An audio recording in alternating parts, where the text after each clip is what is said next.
আমার সোনার বাংলা, আমি তোমায় ভালোবাসি। বিভিন্ন ক্ষেত্রে অবদানের জন্য 17 বিশিষ্ট ব্যক্তি ও বাংলাদেশ নারী ফুটবল দল চলতি বছর 21 পদক পেয়েছেন। বৃহস্পতিবার রাজধানীর ওসমানী স্মৃতি মিলনায়তনে এ পদক তুলে দেন প্রধান উপদেষ্টা ডক্টর মোহাম্মদ ইউনূস। ধুলো, ময়লা ও ক্ষতিকর ধূলিকণা থেকে নিমিষেই মুক্তি দেয় চৌধুরী এয়ার পিউরিফায়ার।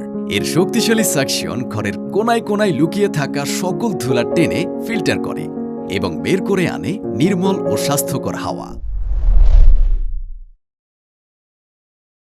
এবছর শিল্পকলায় 5 জন, সাংবাদিকতায় 1 জন, সাংবাদিকতা ও মানবাধিকারে 1 জন, সংস্কৃতি ও শিক্ষায় 1 জন, বিজ্ঞান ও প্রযুক্তিতে দলগতভাবে 4 জন, সমাজসেবায় 1 জন, ভাষা ও সাহিত্যে 2 জন, গবেষণায় 1 জন এবং ক্রীড়াক্ষেত্রে জাতীয় নারী ফুটবল দলকে 21 পদক দেওয়া হয়েছে।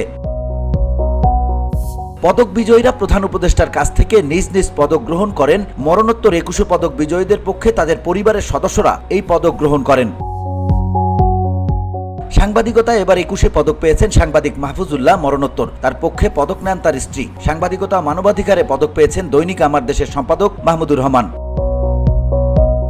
গবেষণায় মইদুল হাসান 21 পদক পেয়েছেন। এছাড়া ক্রীড়া ক্ষেত্রে 21 পদক পেয়েছে বাংলাদেশ জাতীয় নারী ফুটবল দল। জাতীয় নারী ফুটবল দলের পক্ষে দলনেতা সাবিনা খাতুন ও সহযোগী দলনেতা মারিয়া মান্দা পদক গ্রহণ করেন।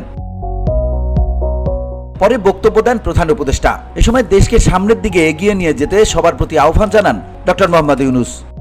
প্রিয় সুধীবৃন্দ, দেশের বরেণ্য ব্যক্তিত্ব যারা আজ 21 পদকে ভূষিত হয়েছেন, তাদেরকে দেশবাসীর পক্ষ থেকে অভিনন্দন জানাচ্ছি।